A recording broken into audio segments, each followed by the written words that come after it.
오늘은 어린이 주일과 동시에 우리 광명교회는 청년 주일로 예배를 드립니다.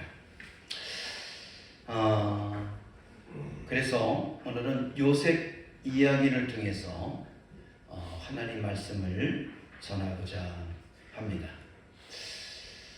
요셉의 그 일대기를 가만히 성경을 통해 우리가 읽다 보면 참 인생이 구구절절했다라는 것을 알 수 있습니다. 17세까지는 그는 형제들 중에서도 특별히 이 아버지 야곱의 사랑을 독차지하며 살게 되지요. 근데 그것이 화근이 되어서 오히려 아버지의 사랑이 독차지함 받는 것이 다른 형들에게는 질투가 되고 시기가 되어서 그 형들에 의해서 이 애굽으로 팔려가는 것을 보게 됩니다. 이 애굽에서 이 요셉은 노예로 종살이를 하게 되죠. 뿐만 아니라 억울한 누명을 쓰여서 어디에 가죠? 이 감옥에 갇히게 되는 것을 보게 됩니다. 그래서 끝내는 바로의 꿈을 해몽함으로 말미암아 이 꿈을 풀 수 있었다면 너는 이 문제를 해결할 수 있을 것이다 라는 바로의 그 뜻에 따라서 애굽의 총리가 되고, 그리고 7년의 풍년을 많은 그 수확을 저장해 두었다가 7년의 흉년 동안 그 어려운 시국을 잘 타게 함으로 말미암아 이 하나님의 놀라운 은혜와 축복을 체험하는 그런 일을 경험하게 되었다라는 것이죠. 그가 17세에 노예로 팔려가서 그가 총리가 되기까지 30살이었으니까 13년 동안을 그는 어둠의 터널을, 고난의 터널을, 시련의 터널을, 아픔의 터널을 지나가야만 됐다라는 것이 오늘 이 본문의 말씀이죠. 이 요셉의 이야기의 그 줄거리입니다. 자, 그러면 이 요셉의 이야기를 통해서 우리가 깨달아야 될 교훈이 뭐냐라는 것이요. 첫째는 뭐냐? 꿈을 가지라는 거예요. 따라합시다. 꿈을 가지라. 요셉은 꿈꾸는 사람이었습니다. 그는 꿈을 통해 하나님의 특별한 계획과 그 뜻을 부여받게 됩니다. 그는 꿈속에서 두 가지의 이 꿈을 꾸게 되는 것을 보게 되죠. 첫째는 뭐냐면 밭에서 곡식단을 묶는데 자신의 곡식단은 일어서고 형들의 곡식단은 요셉의 곡식단에 뭐래요? 절하며 경배하는 그런 내용의 꿈이었습니다. 또 하나의 꿈은 뭐냐면 해와 달과 11별이 요셉에게 절하는 그런 꿈이었지요. 이 꿈들은 요셉이 앞으로 하나님의 큰 축복과 사명을 받게 될 것을 그렇게 예고하는 꿈이었다라는 것이죠. 자, 이 꿈들은 처음에는 그 형들에게 오해와 질투를 불러일으켰다라는 것이죠. 그래서 형들은 이 요셉을 가리켜 이 별명을 줬는데 그 별명이 뭐였죠? 뭐였습니까? 꿈꾸는 자다. 꿈꾸는 자다. 그래서 형들이 이 양들을 들여서 키우고 있을 때 이 아버지 야곱이 그 형들이 뭐하고 있는가 가서 봐라 라고 지시를 내리죠. 요셉이 형들에게 갔을 때 자기들 앞으로 오고 있는 이 요셉을 향해서 형들이 뭐라고 그랬냐면 저기 꿈꾸는 자가 오고 있다 이렇게 말하는 것을 보게 됩니다. 그냥 아무 생각 없이 들으면 꿈꾸는 자가 오고 있다, 좋은 의미 같지만 이 형들의 입장에서는 이 꿈꾸는 자가 오고 있다라는 것은 뭘 의미하고 있어요? 시기와 질투와 뿐만 아니라 그 속에서는 그 요셉에 대한 비난과 그리고 조롱이 담겨 있다라는 것을 우리가 알아야 된다라는 된다라는 것이죠. 뿐만 아니라 정녕 네 꿈대로 될까 한번 보자라는 그런 비아냥이 숨어 있다라는 거죠. 그리고 이 형들이 어떻게 하죠? 이 요셉을 상인들에게 팔아넘기고, 이 상인들은 이 요셉을 애굽에 들어가서 노예로 팔게 됩니다. 그래서 끝내는 이 꿈꾸는 자는 뭐가 되죠? 애굽의 보디발 가정에 이 노예로 전락되는 것을 볼 수가 있습니다. 그래요. 하나님께서 놀라운 꿈을 주셨음에도 불구하고 그 꿈대로 일사천리로 모든 것이 다 진행되고 돌아가는 것이 아니라, 하나님은 그 꿈을 감당할 만한 뭐를 만드신다는 거예요? 그릇을 만드신다는 것을 알아야 돼요. 그릇을 만드신다는 거예요. 여러분, 한 나라의 총리가 되고 대통령이 되고 뿐만 아니라 한 나라의 어떤 기업이 CEO가 되고 뿐만 아니라 한 가정의 가장이 되는 것 역시도 그냥 되는 게 아니에요. 그것을 감당할 만한 뭐를 만들죠? 그릇이 돼야 되는 거예요. 그릇이 돼야 되는 거예요. 한 가정의 가장이 되기 위해서도 어떻게 해야 돼요? 그 가정을 책임질 만한 그릇이 돼야 된다라는 것이죠. 그 가정을 책임질 만한 그릇이 되지 않으면 어떤 일이 일어나죠? 그 가정은 풍파가 일어나고, 뿐만 아니라 그 가정이 제대로 돌아가지 못함으로 말미암아 그 가정이, 자녀들이 힘들어지는 그런 일들이 일어나게 된다라는 것이죠. 그렇기 때문에 항상 어떤 위치에 서기 위해서는 뭐가 있어야 돼요? 그릇이 준비되어야 된다. 근데 그 그릇이 준비되는 과정은 그냥 일사천리로 그리고 평탄하게 이루어지지 않아요. 뭐가 있죠? 시련과 환난이 있다라는 거예요. 시련과 환난이 있다. 그 어려움을 겪고 일어서야지만 정녕 앞으로 닥쳐올 풍랑에 거뜬히 뭐 할 수 있어요? 맞짱 뜨면서 헤쳐나갈 수 있다라는 것이죠. 그런 풍랑을 이겨내지 못한 사람은 정녕 삶 속에서 풍랑을 만나면 금방 어떻게 하죠?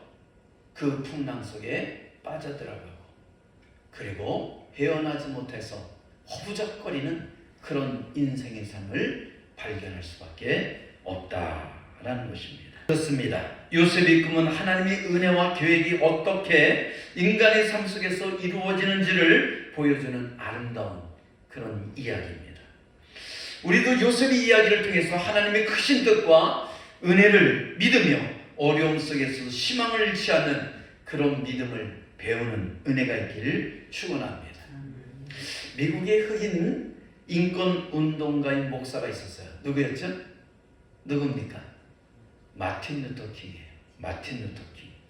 이 마틴 루터 킹 목사가 이 인권운동을 하기 위해서 모였던 많은 군중들을 향해서 외친 그런 설교가 있어요. 연설문이 있습니다. 그 읽어보면 참 가슴 벅찬 그런 내용이죠. 그 제목이 뭔지 아십니까? 아십니까? 나에게는 꿈이 있다. 그래요. 나에게는 꿈이 있습니다. I have a dream. I have a dream. 나는 꿈이 있습니다. 그러면서 그 흑인들에게 외치는 거예요. 우리에게는 꿈이 있습니다. 우리는 노예가 아니라 하나님이 창조한 이 놀라운 세상 속에서 하나님 우리는 노예로 만든 것이 아니라 우리에게 희망과 꿈을 줬고 자유를 줬고 평등을 줬고 또한 행복을 추구할 수 있는 그런 권한을 주셨습니다. 라는 내용으로 요약되는 것을 볼 수가 있죠. 그렇습니다. 그는 흑인들에게 대한 인종차별과 불평등이 만연한 시대에 모든 인종이 평등하게 대우받고 자유와 행복을 추구할 수 있는 세상을 꿈꿔야 된다고 그렇게 외쳐냈습니다. 그의 꿈은 단순한 희망이 아니었습니다. 하나님이 창조한 세상에 하나님의 뜻에 부합하는 비전이었고 그 비전은 수많은 사람들이 마음에 불을 지피게 되었습니다. 그래서 이처럼 킹 목사의 꿈은 현실이 되기 위해 수많은 사람들이 끊임없이 노력했고 결국 미국의 인권법 개정과 평등한 세상 실현에 큰 영향을 미치게 되었다라는 것이죠. 정녕 이 마틴 루터 킹 이야기는 우리에게도 큰 꿈과 비전이 얼마나 강력한 힘을 가지게 되는지 우리에게 일깨워주고 있다라는 것입니다. 꿈을 꾼 자는, 꿈을 품고 있는 자는 그 꿈을 품고만 있는 것이 아니라 그 꿈을 이루기 위해서 뭐예요? 현실 속에서 싸워가야 된다는 거예요. 그 현실 속에서 꿈을 이루기 위해서 내가 행해야 된다라는 겁니다. 발이 있으면 걸어야 되고 손이 있으면 그 두 손을 사용해야 되고 머리가 있으면 그 머리를 활용해서 꿈을 실현해 가야 된다라는 것을 마련해 주고 있습니다.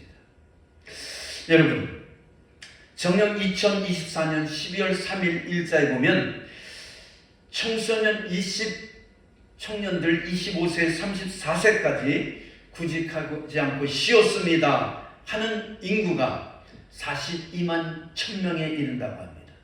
몇 명이요? 42만 명. 여러분, 그냥 구직하지 않고 쉬었습니다. 취업 준비도 하지 않고 그냥 쉬었습니다. 해봤자 되지 않게 쉬었습니다. 내가 원하는 내가 원하는 일자리를 찾지 못하게 그냥 쉬었습니다 라는 사람이, 그런 젊은이가 몇 명이었다고요? 42만 명이에요. 그러면 지금 2005년도에는 몇 명이 될 것 같아요? 약 50만 명이 이른다고 합니다. 여러분, 각 가정마다 한 명씩은 있다는 거예요. 그런 젊은이들이. 뭐가 없기 때문에 그러는 거예요? 꿈이 없기 때문에 그러는 거예요. 꿈은 하나님이 주시는 꿈이 있고 내가 품는 꿈이 있어요. 근데 내가 그 꿈는 품도 하나님 앞에 정녕 이것이 나의 욕망과 나의 욕심, 나의 탐욕을 위한 것이 아니라 하나님의 영광을 위해서, 정녕 이 사회의 빛과 소금을 위해서 내가 이 꿈을 이루기를 원합니다 라고 꿈꾸며 가는 사람이 있다면 하나님 그 꿈을 반드시 이루어 주실 줄 믿습니다. 그래요. 꿈을 꿔야 돼요. 젊을 때 꿈을 꾸지 않는다면 가장 불행한 사람이에요. 젊을 때 꿈을 꿔야 되죠.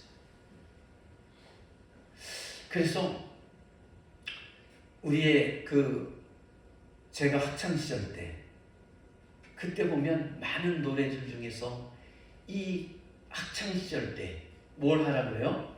꿈을 꾸는 것을 노래하는 그런 내용들이 많이 있던 것을 볼 수 있습니다. 그래요. 꿈이 있어야지만 정녕 세상을 더욱더 아름답고 세상을 좀 더 밝게 바라볼 수 있는 그런 시선을 갖게 된다라는 것이죠. 사람이 꿈이 없으면 어떻게 될 것 같아요?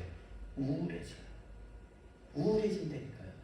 세상이 밝은 태양빛이 비치고 모든 세상이 푸르고 모든 세상이 정령꽃으로 화창한 이런 아름다운 세상을 보는 것이 아니라 어두컴컴하고 우중충한 그런 세상만 보이게 된다라는 것이죠. 그리고 정녕 그 밝은 세상을 향해서 힘있게 나아가는 것이 아니라 왜 세상은 나에게 이렇게 가혹할까? 세상은 왜 나에게 이렇게 태클을 걸까? 라면서 늘 불만과 불평 속에 살아갈 수밖에 없다라는 것이죠. 마틴 루터 킹을 보시기 바랍니다. 이 킹 목사를 보세요.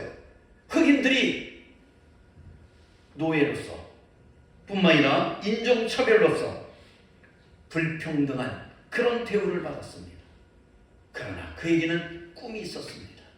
그래서 그 꿈을 외쳤고 그 꿈을 실현하기 위해서 그는 전진해 나갔다는 거예요. 비록 그가 살아있는 시대에는 이루어지지 않았을지라도 그 후대를 통해서 정녕 흑인 인권이, 그리고 그것을 법으로 명문화되는 그런 역사가 일어나게 되었다라는 거죠. 정녕 문서화되었다는 거예요. 오늘 이 요셉을 보시기 바랍니다. 그는 꿈을 꾸었어요. 그의 여정은 13년이라는 세월 동안 그는 암흑의 터널을 지나야 됐습니다. 너무나 힘들었을 거예요. 너무나 억울했을 겁니다. 그것도 다른 사람도 아니고 형들에 의해서 팔려갔다는 이 엄청난 사실은 그 가슴에 응어리가 졌고 그 가슴에 화가 치밀어 올랐을 거예요. 근데 뿐만 아니라 그가 겨우 뭐예요?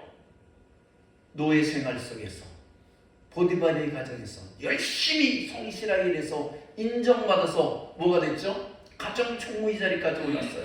인정 살만하다 싶었습니다. 근데 어떻습니까? 보디발의 아내의 억울한 누명을 써서 감옥에 들어가잖아요. 이 정도 되면 어떤 생각이 들죠? 인생이 나에게 왜 이렇게 가혹할까? 하나님이 나에게 왜 이렇게 가혹하게 대할까? 내가 뭘 잘못했지? 라는 생각이 안 들을까요? 정녕 차라리 이렇게 살 바에 뭐 하는 게 나아? 죽는 게 낫지 않을까? 라는 인생 비관론에 빠질 수도 있을 겁니다. 여러분, 감옥에서도요, 열심히 성실하게 그렇게 일해서 이 간수장의 인정을 받아서 뭐가 되죠? 모든 재반사항을, 감옥의 재반사항을 누구에게 맡겼어요? 이 요셉에게 맡겼어요. 누가? 간수장이. 감옥의 간수장이. 그 정도로 이 요셉은 어디 있든지 간에, 노예 생활을 하든지 간에, 감옥에 있든지 간에 정녕 하나님을 바라보며 그 꿈을 가지고 열심히 살아갔을 때 어디 가서나 뭐 했어요? 인정받았다라는 것이죠. 여러분, 정녕 여러분이 어느 곳에 있습니까? 그것이 어느 곳에 있든지 간에 정녕 그것이 어두컴컴한 감옥이라 할지라도 여러분 성실하시길 바랍니다. 최선을 다하시길 바랍니다. 꿈을 가지시길 바랍니다. 그 속에서 빛과 소금이 역할을 감당하시길 바랍니다. 그럴 때 하나님은 반드시 꿈을 이루게 해 주신다라는 거예요. 여러분 생각해 보세요. 감옥에서도 이 떡 맡은 관원장과 술 맡은 관원장이 들어왔어요. 그때 이들이 요셉에게 자기들이 꾼 꿈을 들려줬어요. 이 요셉이 그 꿈을 해석하잖아요. 그럴 때 이 떡 맡은 관원장은 뭐예요? 매달리게 되었고, 다시 말해서 정녕 죽게 되었다는 거죠. 그 죄로 인해서. 그러나 술 맡은 관원장은 뭐 했습니까? 복권되었더라. 할렐루야. 그래요. 그때 이 술 맡은 관원장에게 요셉이 뭐라 하냐면, 당신이 복권되거든 나를 기억하시어서 나를 이 감옥에서 꺼내주옵소서라고 그렇게 부탁을 하고 간청을 했어요. 근데 사람은 화장실에 들어갈 때와 나갈 때가 같아요, 틀려요? 달라요. 급할 때는 다 들어줄 것처럼 얘기해요. 근데 자기 문제가 해결되면 정녕 언제 그런 부탁을 들었나 하고 외면하는 것을 볼 수가 있잖아요. 외면하는 것을 봐요. 이 군대 문화 속에서 그런 게 많이 있을 거예요. 군대 문화 속에서 상사가 하급자에게 급할 때는 어떻게 하죠? 야, 이것 좀 해줘. 대리 당직 써줘. 그러면 내가 너에게 다 보상해 줄게. 라고 말을 쫙 번지르게 해놔요. 그죠? 근데 그건 뭐 어쩔 수 없이 해줘요. 그러면 다음에는 당연히 자기가 해야 되잖아요. 근데 해요, 안 해요? 언제 그랬냐니 딱 입 싹 씻어버려요. 아주 나쁜 놈들이죠. 그게 세상이에요. 요셉도 그랬어요. 그 꿈을 해몽해서 술 맡은 관원장이 복권되게 됐다는 거예요. 근데 어떻습니까? 자기 복권돼서 나갔더니 잊어버렸더라. 요셉을 잊어버렸더라. 성경에 그렇게 돼 있어요. 기억하지 못했더라. 여러분, 자기 문제 해결했더니 감옥 속에 있는 그 히브리인 그거 생각할 이유가 없는 거예요. 근데 하나님은 거기에 멈추지 않았어요. 끝내는 어떻게 하죠? 이제는 바로가 꿈을 꾸게 되고 그 바로의 꿈을 이 애굽의 모든 현인과 이 점성가들과 술객들이 풀 수 있었어요, 없었어요? 없었다라는 것이죠. 술사들이 풀 수 없었어요. 그때서야 이 술 맡은 관원장이 누구를 기억하죠? 요셉을 기억하는 거예요. 아, 왕이요. 그때 내가 감옥에 있을 때 내 꿈을 해석한 그런 시부인이 있었습니다. 아마 그를 불러서 꿈을 왕의 꿈을 말한다면 그가 해몽해 줄 겁니다. 불러내라. 근데 그 꿈을 해몽하잖아요. 그게 뭐죠? 그게 7년 동안은 흉년이 있을 것이요 7년 동안은 풍년이 있을 것입니다. 이 풍년 동안 잘 수확해서 그걸 잘 저장해 뒀다가 흉년 동안에 뭐 하라는 거예요? 7년 중년 동안에 그것을 잘 풀어서 활용한다면 왕의 재산은 더 늘 것이요 그리고 왕의 그 신임은 더 두터워질 것이요 뿐만 아니라 이 백성들은 굶주리 않고 그 7년 흉년을 잘 이겨낼 겁니다 라고 그렇게 꿈의 해몽을 해줘요. 그랬더니 어떤 일을 하죠? 그래? 그렇다면 네가 그 꿈을 해몽했으니 이 문제 역시도 네가 해결할 수 있을 것이다. 그러면서 요셉을 애굽의 총리로 세워요. 총리로 세워요. 그리고 자신이 끼고 있는 인장 반지를 이 요셉에게 끼워주면서 뭐라 그러죠? 내가 너보다 높은 것은 내 보좌밖에 없다. 다 해라는 거예요. 네가 이 인장 반지를 가지고 이 애굽에서 할 수 있는 모든 권한을 다 행사하라. 그러나 단 하나 어디만 앉지 말라는 거예요? 이 보좌 위에만 앉지 말라. 다시 말해서 내 상투 잡지 말라. 네 마음대로 다 해. 네가 하고 싶은 대로 다 해. 너에게 모든 권한을 다 주었어. 근데 뭐 하지 말라는 거예요? 내 상투만 잡지 말라는 거 아니에요. 여러분, 이 정도 되면 최고의 위치까지 올라섰잖아요. 최고의 위치까지 올랐었어요. 그래서 우리가 성경을 보면 뭐라고 말하죠? 45장 8절에 보면 나를 이리로 보낸 이는 당신들이 아니요 하나님이시라. 하나님이 나를 바로에게 아버지로 삼으시고 그 온 지배의 주로 삼으시며 애굽 온 땅의 통치자로 뭐 하셨나이다? 삼으셨나이다. 그래요. 이 요셉이 고백하는 게 이거잖아요. 바로가 나를 뭐로 삼았다고요? 아버지로 삼았다. 아버지로 삼았다. 그 온 지배의 주로 삼았다. 애굽 온 땅의 통치자로 삼았다 라는 것이죠. 여러분, 그렇습니다. 17세에 꿈을 꿨는데 그 꿈이 30세에 이루어지게 되었다라는 것이죠. 여러분, 정녕 꿈을 꾸는 은혜가 있기를 주님으로 축원합니다. 두 번째로 뭐냐면 꿈을 꿨습니까? 근데 그 꿈을 꿨다고 해서 아까도 얘기했지만 모든 것이 일사천리로 형통하게 이루어지는 게 아니에요. 그렇기 때문에 그 어려운 과정을 꿈을 이루어가는 과정이 있는데 그 과정을 믿음으로 이 어려움을 극복하자는 거예요. 따라합시다. 믿음으로 극복하자. 그래요. 믿음으로 극복해 가야 된다는 겁니다. 여러분, 이 요셉의 이야기는 우리가 이 결과적으로 봤을 때만 뭐예요? 아름답잖아. 야, 나도 요셉처럼 살고 싶다. 요셉이 되고 싶다라고 모든 사람이 그렇게 꿈을 꿉니다. 그렇게 기도를 합니다. 근데 착각하지 마세요. 요셉이 되기 위해서는 요셉이 걸어간 그 고난의 터널도 뭐 할 줄 알아야 돼요? 걸어갈 줄 알아야 된다는 거예요. 우리는 이 요셉처럼 되고 싶습니다 라고 얘기하지만 요셉이 걸어간 그 고난의 터널은 빼먹고 총리만 되려고 하기 때문에 문제가 심각한 거예요. 나는 다윗이 되고 싶습니다. 근데 어떻게 해요? 다윗이 되려면 다윗처럼 뭘 할 줄 알아야 돼요? 고난의 터널을 10수년을 걸어가야 되는 거예요. 도망자의 신세를, 이 사울에 의해서 도망자의 신세를 10년이 넘도록 뭐 했어요? 도망 다녔잖아요. 죽을 고비를 수없이 넘겼잖아요. 시편을 읽어보세요.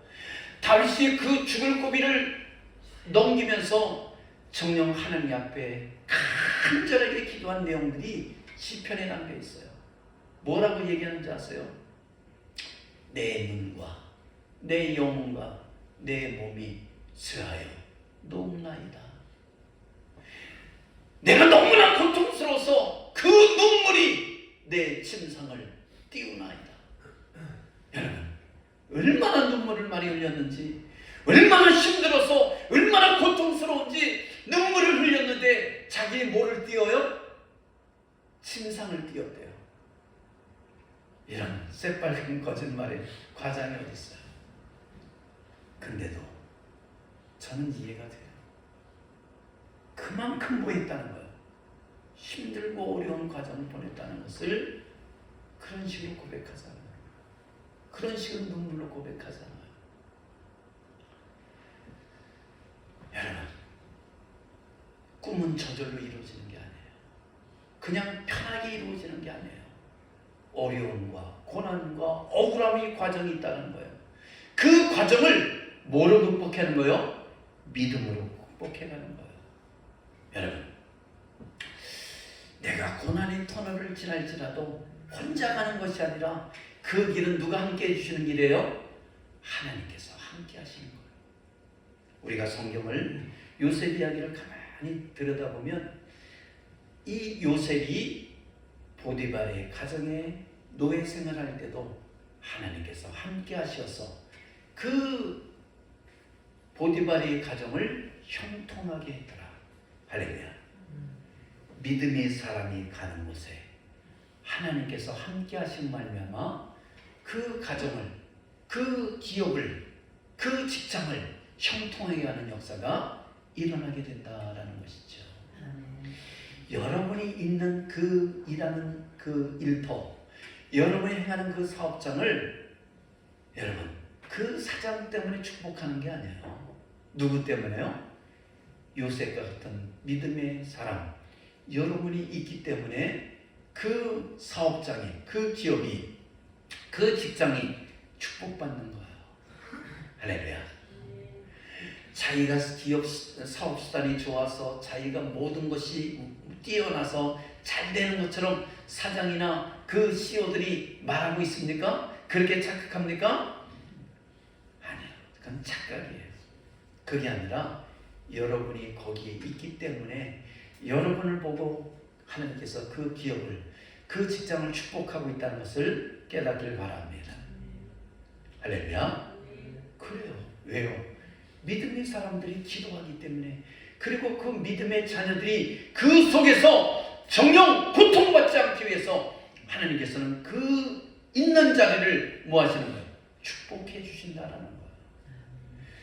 내가 있는 곳에 축복이 있는 거예요. 요셉이 있는 곳에 축복이 있었다니까요.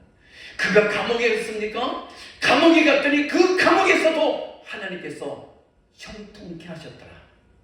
그래서 간수장의 마음을 움직이셔서 뭐 하셨어요?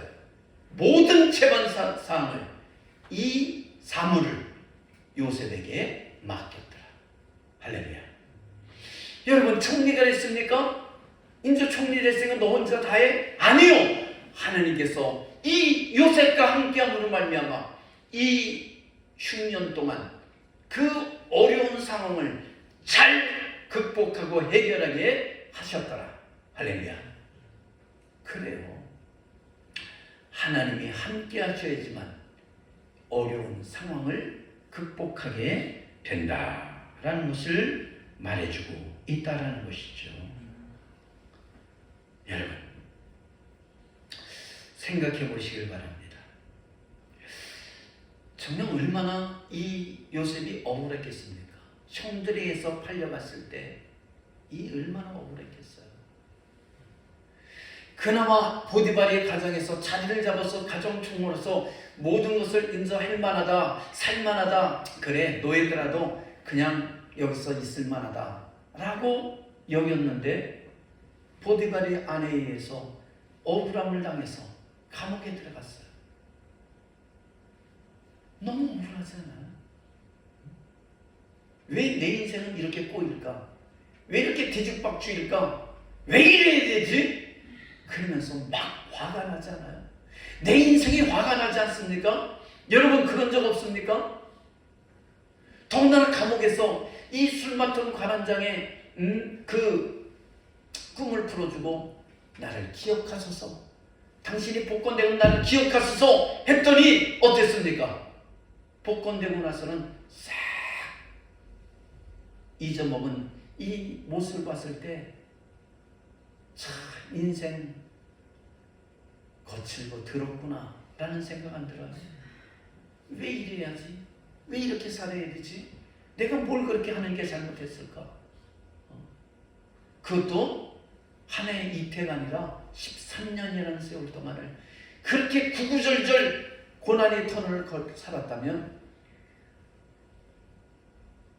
너무나 정신적으로 피폐하고 몸도 엉망진창되고 그 영혼도 완전 나락으로 떨어질 만하지 않습니까? 근데도 요셉은 함께 하시는 하나님을 믿은 줄 믿습니다. 그 하나님을 끝까지 붙들고 나간 줄 믿습니다. 우리 같으면 벌써 포기할 수 있었을 것입니다. 1, 2년은 버텼을 수 있을 거예요. 그러나 13년의 세월은 이거는 보통의 기간이 아니에요. 가면 갈수록 더 나락으로 떨어지는 이 요셉의 그 삶을 바라볼 때 이 요셉이 어떻게 견뎠을까? 여러분 한번 생각해 보셨습니까? 너무나 고통스럽지 않았을까요? 너무나 괴롭지 않았을까요? 너무나 억울하지 않았습니까? 정녕 화병이 나서 죽을 지경이 아니었겠어요? 근데도 그는 순간순간 함께 하시는 그 하나님을 의지한 줄 믿습니다. 이게 믿음이에요. 믿음은 형통하고 잘되기 때문에 믿는 게 아니라 고난의 터널 속에서도 함께 하시는 하나님을 붙들며 이 터널이 반드시 끝날 것을 믿는 거예요. 우리가 저 강릉을 가다 보면 뭐가 있죠? 터널이 나와요. 터널. 수십 개의 터널이 나오잖아요. 그 터널이 굉장히 길기도 해요. 나는 그 터널 지나가다 보면 야, 이것을 어떻게 팠을까? 참 인간의 힘이 대단하다는 것을 느껴요. 터널을 쫙 지나가잖아요. 그러면 터널이 어떻게 해요? 새카맣죠. 어둡죠. 이 차에 라이트가 없으면 어떡합니까? 정녕 그 시커먼 속에서 그 암흑 속에서 우리가 갇혀있는 걸 느끼잖아요. 근데 분명한 것은 달리다 보면 분명히 터널이 끝날 때가 있다는 것을 깨닫기를 바랍니다. 여러분, 고난의 터널을 지나고 있습니까? 시련의 터널을 지나고 있습니까? 어려움의 터널을 지나고 있습니까? 반드시 뭐 할 때가 있다는 거요? 끝날 때가 있다. 끝날 때가 있다는 것을 깨닫기를 바랍니다. 그래요. 그래서 요셉은 하나님만을 바라보며 그 시련을 잘 극복했다라는 것이죠. 그 시련의 터널을 끝나고 났더니 하나님께서 그 연단을 잘 견뎌냈더니 뭘 주시는 거예요? 상급이라는 것을, 총리라는 상급을 주는 것을 볼 수 있어요. 여러분, 99.9%의 그 순금은 그냥 저절로 나오는 게 아니에요. 용광로 속에서, 도가니 속에서, 수천 도시에서 달궈져서 불순물을 제거하고 나서 만들어진 것이 뭐예요? 99.9%의 순금이 나오는 거예요. 순금이 나오는 것은 수천 도시의 그 불꽃 속에서 연단되는 시련을 통과해야지만 그런 순금이 나온다는 깨닫기를 바랍니다. 우리가 고난의 터널을 겪고 있습니까? 정녕 그 고난을 끝까지 견디고 버티고 이겨내는 은혜가 있기를 축원합니다. 그래요. 견디고 버티고 이겨내는 거예요. 근데 이 악물고 견디고 버티고 이기면 찬란한 태양이 있다는 것을, 하나님의 은혜의 축복이 있다는 것을 깨닫게 될 줄 믿습니다. 끝으로는 뭐냐? 용서와 사랑과 화해하자는 거예요. 따라합시다. 사랑으로 용서하라. 사랑으로 용서하라. 그래요. 아버지 야곱의 사랑과 총애를 받던 요셉이 형들에게 팔려 애굽의 노예가 되었을 때 어떤 마음이었을 것 같아요? 하늘이 무너졌겠죠. 하늘이 무너졌을 거예요. 노예로 팔려갔을 때 하늘이 무너졌겠죠. 남자들은 군대 논산훈련소만 들어가도 하늘이 무너지잖아요. 논산훈련소만 들어가도 하늘이 무너지잖아요. 근데 막상 있어보면 아, 여기도 사람이 사는 곳이구나. 느껴 안 느껴요? 느끼잖아요. 그 들어가는 순간은 너무 들어가 있어요. 마치 소가 도살장에 끌려가는 그런 기분이에요. 근데 거기서 그냥 며칠 살다 보면 뭘 느끼는? 여기도 사람이 사는 거구나. 별거 아니네. 그리고 견뎌내는 거죠. 네, 여러분. 그렇게 끌려갔던 사람들도 여기 있다 보면 괜찮은데 나와봤자 뭐 나와서 어떤 걸 하는 것보다 여기서 말뚝 박으면 오히려 더 괜찮겠는데, 그래서 말뚝 박은 사람도 있잖아요. 우리 동지 형제. 그래요. 다 사람이 살아가는데요. 노예도 사람이 살아가는 거고, 뿐만 아니라 그 노예 생활도 사람이 살아가는 것이에요. 뿐만 아니라 이 보디발의 가정에서 정녕 가정 충무가 되기까지 얼마나 열심히 일했겠어요. 그죠? 인정받기 위해서 얼마나 성실하게 일했겠어요. 근데 가정 충무가 돼서 야, 이제 살만하구나 그랬더니 어떡합니까? 억울함을 당해서 감옥에 가요. 여러분, 이럴 때 여러분은 어떤 생각이 들 것 같아요? 왜 인생이 이 모양이야? 왜 나에게는 이렇게 억울함이 많을까? 그런 생각 안 들어요. 뿐만 아니라 아까도 얘기했지만 술 맡은 관원장의 이 꿈을 해몽해 줘서 뭐 했습니까? 복권에게 줬으면 어땠습니까? 근데 잊혀졌어요. 나를 기억해달라고 했는데. 그러면 참 길이 없잖아요. 길이 안 보이잖아요. 내가 이제 이 감옥에서 나갈 길이 안 보이잖아요. 그러면 끝났구나. 나는 평생 감옥에서 썩어야 되는구나. 참 인생 구구절절 정녕 고통스럽구나. 아프구나. 괴롭구나. 낙심과 좌절과 절망이 밀려오지 않을까요? 여러분, 여기서 끝이 아니에요. 하나님 항상 역전 드라마를 쓴다는 것을 기억하시길 바랍니다. 믿음의 사람들에게는, 하나님이 함께하고 있는 사람에게는 반드시 인생의 역전 드라마가 있다는 것을 깨닫길 바랍니다. 여기서 끝인 줄 알았어요. 감옥에서 끝인 줄 알았습니다. 근데 하나님은 역전 드라마를 써서 끝내 이 요셉을 애굽의 총리로 세우셨다라는 거 아니에요. 한번 생각해 보시길 바랍니다. 애굽의 총리가 되기 위해서는 정녕 애굽의 엘리트 과정을 밟아간다 할지라도 총리가 되는 것은 하늘의 별 따기예요. 그래 안 그래요? 근데 시브리인이 애굽인이 싫어하는 질색하는 이 시브리인이 애굽의 총리가 된다는 것은 이것은 100% 불가능한 일이라는 거예요. 될 수가 없는 일이에요. 더군다나 30세의 정령 당시에 이 요셉 당시에 가장 강대국인 애굽의 총리가 되는 것은 불가능한 일이에요. 근데 하나님은 어떻게 하셨죠? 하나님은 어떻게 하셨습니까? 13년 만에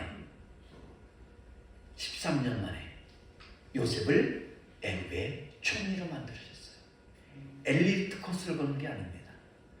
하나님은 요셉을 애굽의 노예로 애굽의 감옥 속에서 키우셨어요. 뭐가 되기 위해서? 애굽의 총리가 되기 위해서. 여러분, 내가 생각하는 일과 사람이 생각하는 일과 하나님이 생각하는 일은 다르다는 것을 깨닫길 바랍니다. 우리는 이렇게 엘리트 코스를 걷게 하지만 내가 이 자리에 갈 수 있어? 라고 생각합니까? 아니요. 하나님의 생각은 다르다는 것을 기억하시기 바랍니다. 하나님께서 나를 다른 길로 인도하고 있어요? 그러면 그것이 하나님의 길 속에서, 하나님의 방법 속에서, 하나님의 계획 속에서 엘리트 코스라는 것을 깨닫길 바랍니다.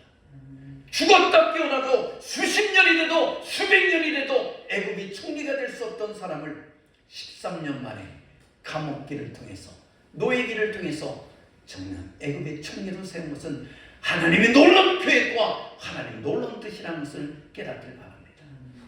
여러분, 그때서 오늘 45장 말씀처럼 멋진 말이 나와요. 창세기 41장 5절에 이런 말씀이 있어요. 요셉이 장남을 낳고 이름을 므낫셋이라 지었더라. 이 뜻은 뭔지 아세요? 므낫셋, 잊어버렸다. 그럼 무엇을 잊었습니까? 내 모든 고난과 내 아버지의 온 집안일을 잊어버리게 하셨다라는 겁니다.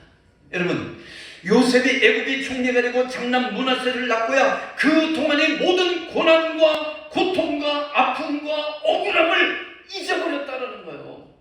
잊어버렸다는 거예요.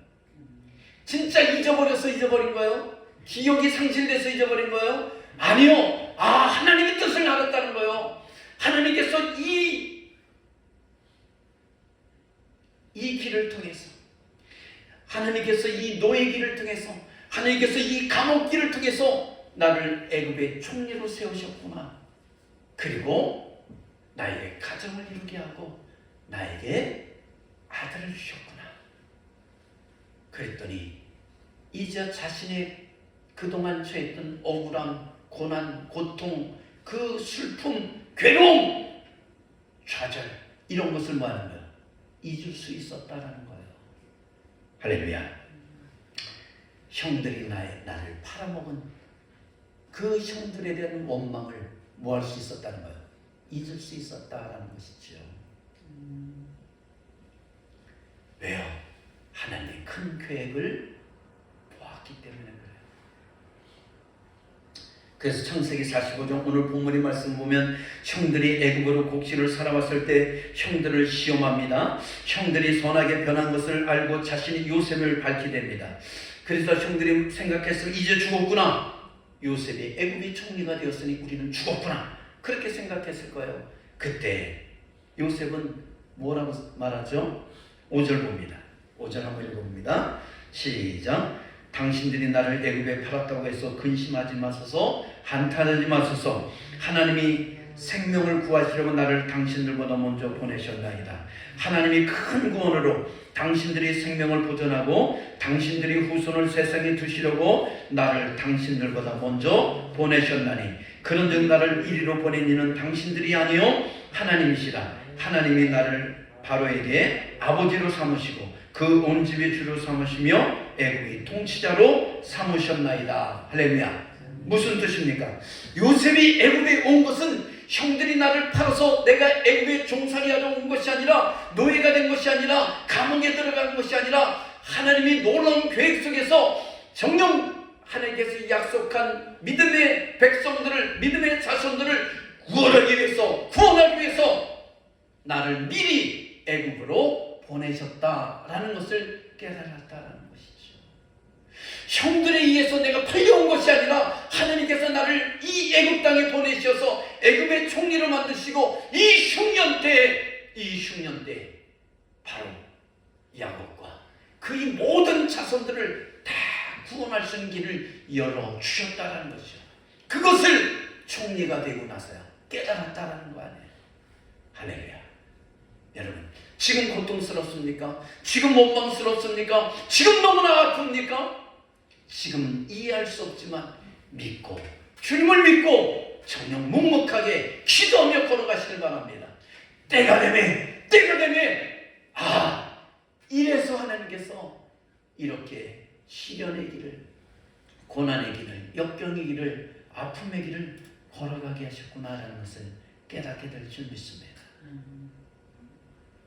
그런 은혜가 저와 여러분에게 있기를 주님으로 축원합니다.